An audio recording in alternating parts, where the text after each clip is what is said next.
Hello, Grey Couch family. Hello, This is Stanley, and Otito. and we're here on the couch again. And we have a question for you. Hmm. Who has ever felt just moody and mad and angry at your spouse for no Hmm. particular reason, and you just didn't know? Please show by raising up your I hands. don't know about no particular reason, but I guess I could say not I says the queen, but not true, right? You Mhm. kind of know that And that typically happens where you are feeling a certain way, right, towards the other party, right? mhm. But then you were saying that You don't know. even though it's the feeling, right? There are probably thoughts that came before the feeling, right? As opposed to the way you're feeling, making you think a certain way. Okay, break that down for us. So I think it's this thing of, think, feel, act, right? Hmm. TFA, Okay. where the way that we think or our thought processes are so fast that we don't recognize that that's what is happening, but we Mhm. sense the feeling, and then we think that it's the feeling that is making us think, The way the we're negative thinking. thoughts towards the spouse, not recognizing that the thinking came before, but because the thinking is so automatic, right? But the feeling is more bodily, right? It's Mhm. more like, would I say sensory, right? Because you feel, if you're annoyed, you feel it in your body. Mhm. I think that's the one we tend to recognize a little bit more, right? So are you saying that the reason I am feeling angry at Mm-hmm. you is because I thought angry thoughts before then? Yeah, or because there was something you reflected on, right? Or you Mhm. thought about that made you angry. Mhm. And but it's the anger that you are now recognizing, What about right? envy? Right now, and thinking, same thing, same thing. There Mhm. was something that triggered it, right? And then you're thinking, I'm angry because of why, as opposed to it's why that actually is causing my anger, right? In Mm. that sense. But what does this have to do in the marriage relationship? How does this help us in the marriage relationship? Well, I mean, I feel like, if it's the thoughts that drive feelings, Mhm. right, then you want to make sure that you are having an overabundance of positive thoughts, Mm. right? So Mhm. that it doesn't, it can hold when the negative thoughts come in. Because to say that you wouldn't think negative thoughts, that's not true, Mm. right? Mm. In that sense. But the question is that for some people, right, the positive things that they've done or how you've allowed your spouse to accrue positive thoughts is so little that it now looks like it's the negative that has taken over. So you think on that, and what you think on, what's that saying, that what you think on is, magnifies, right? Mhm. And that's the essence of what we're saying, that you can think positive thoughts and use it to grow or multiply your relational value, Mhm. right? Because every time you have something to bank on in the black. I think I like where this goes, and this is not only a psychological theory. I Mm-hmm. think there are places in scripture that Mm-hmm. kind of, as a man thinketh, so he Yeah. is. And that thing about guarding your heart, well, guarding your With heart with all all your diligence, diligence. because out of it flow the issues Out of of the life. abundance of the heart, the mouth speaks, Speaks. right? Mhm. In that sense. And so, we're thinking, we've been talking about secret sources. This is another one Mhm. where, you think and say, oh, can I sit down and think about, you know, can I sit down and give you five positive things about my spouse in a minute? Hmm. Right? Can I do that?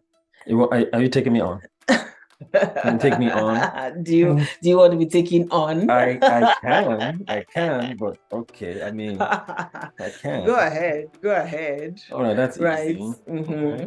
The cooking, Uh-huh. the cleaning, Uh-huh. the kids, the Uh-huh. cash, the Uh-huh. sex. Hmm. Okay, but these are all like, what would you call them? Well, Benefits that you are getting. hey, you said five. But Positive positive thoughts. thoughts. Mm-hmm. Okay. I can go spiritual if you want me to go spiritual, but these are the five that came to mind. Mhm.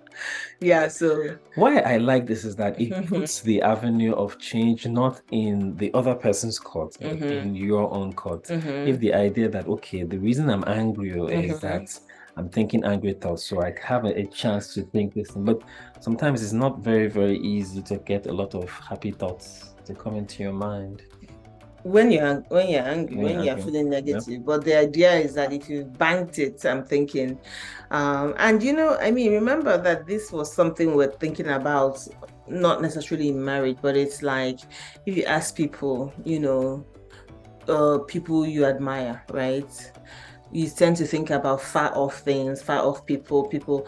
But if it comes to your like close relational space, we tend to put that off because we feel like these are our friends, right? Like admiration is not something you feel for a friend necessarily. But we realize maybe that's not the right way to think about it, right? So, I mean, so that turns to the same thing as a relationship where, you may not necessarily say, admire my husband because you're not thinking about them as one far off person. But if you thought about it in that sense, then you could say, okay, what are the things that I admire about that person?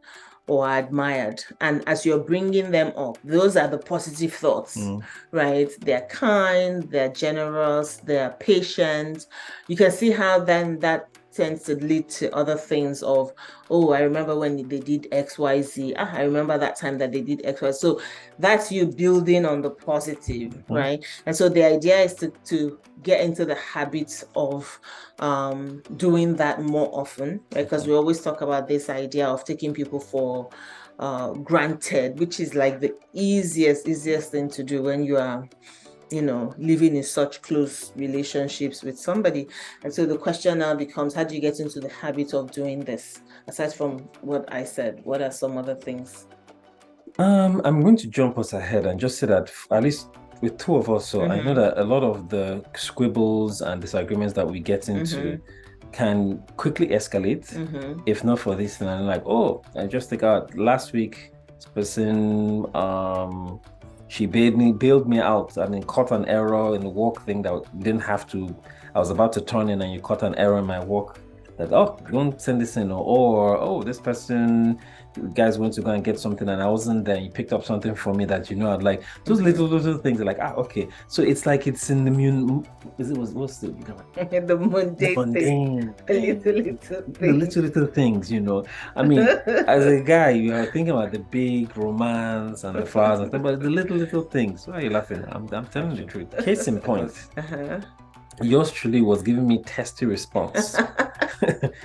testing her patience and testing my long suffering because I'm going to say she felt and defend myself there that I was not paying attention.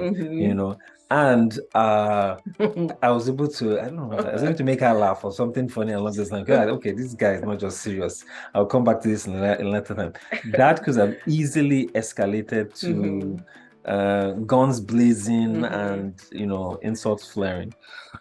More like you made yourself happy and I let you do it. I let you do it. Yes, no, because I'm sitting there, you're like, oh, baby, don't be angry. Okay, as in, don't be angry.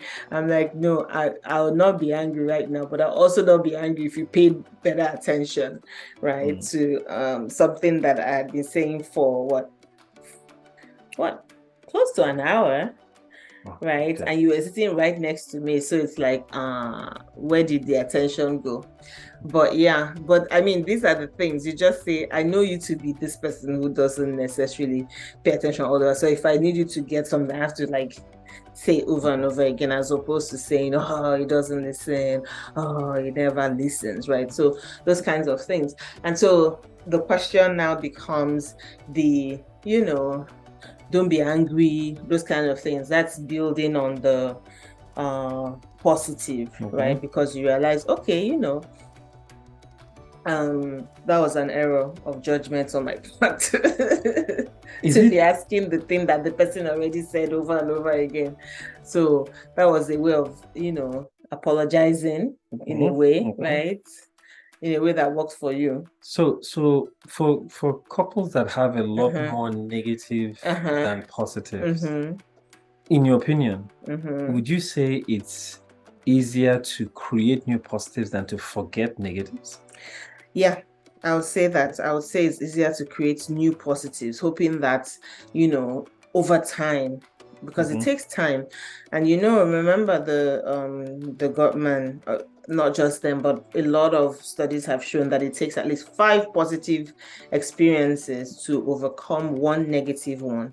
And that's because the human brain is so wired to think about negatives. Like if you wrote something and everyone said it was great, even if half a human being said it was bad, it's that bad thing that you remember, right? So you can think about it in that sense, in terms of the marriage relationship, or even with children, in terms of any relationship at all, right? It takes 5 positive incidences To to negate negate one bad. negative. So you can imagine how much work lies ahead of you if you're saying you want to do the positives. And I think that the mistake that people make is this idea of thinking that what I consider to be positive is what the other person considers. So you can see how this ties into love languages, right?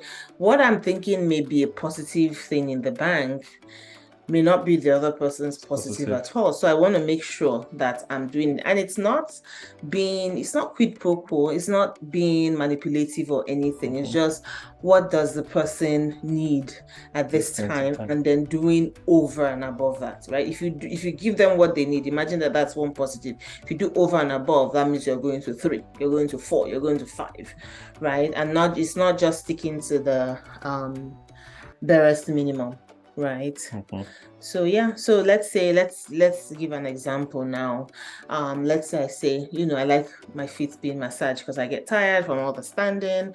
So let's say you were like, oh, okay, she likes her feet being massaged, right? As an example. Then you take the feet, massage it. Then I'm not asking you, go get ice, go get water, go get a pillow, right, for me to put my feet. Things I didn't ask, but you can see how that has escalated the one desire that I expressed, and you're like, oh, okay, these are ways to take this desire to the nth degree, right? In that sense. Tiger balm and Tiger balm. I'm trying to escalate.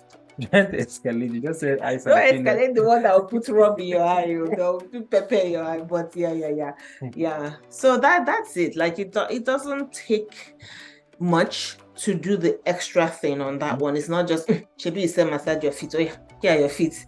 Let's massage it and let's rest. That kind of thing. So even I think the attitude with which you're also bringing in the request being done also matters, a great deal. And as you might imagine, this would involve putting away some measure of pride, right? Because again, it's you thinking, oh, I know what I think is good for the person.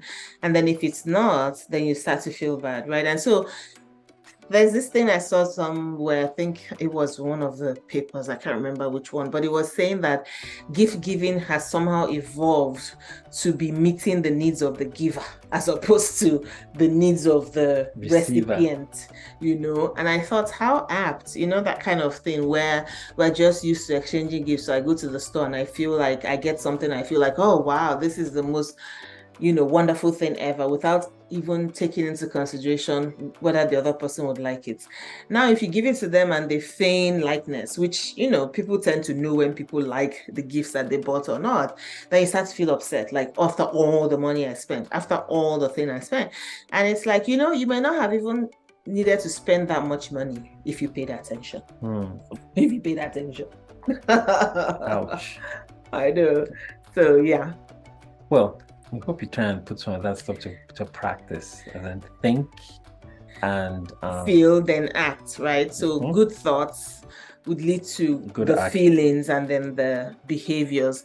So if you're thinking good about somebody, you're going to feel good about them and you're going to want to behave, good to them, right? In that sense. So think about the feet massage analogy for wives. Like, what is that feet that you want to massage for the husband, right? And make sure that you are going to the next level. Because it in takes that sense. It takes 5. Yes, 5 to positive 1. to negate 1. So if you always think about that, recognize that it's not just, Shebi, I did this for you yesterday now. You need to do it over and over again, right? And it's both ways. So never mind that we're kind of ribbing and saying, you massaging my feet, right? What are the things that you might say, oh, I will go over and above for you, right? So that's what we have for you guys for this week. Think and multiply your marriage relationship. What's that? Think, feel, act. Okay. That's the one for us. I'm going to be thinking and feeling and acting for a while because I need 4 more to negate that one that I just did. But don't forget to like, share, and subscribe. And from our family, our couch to yours, we'll see you guys next week. time. Bye-bye.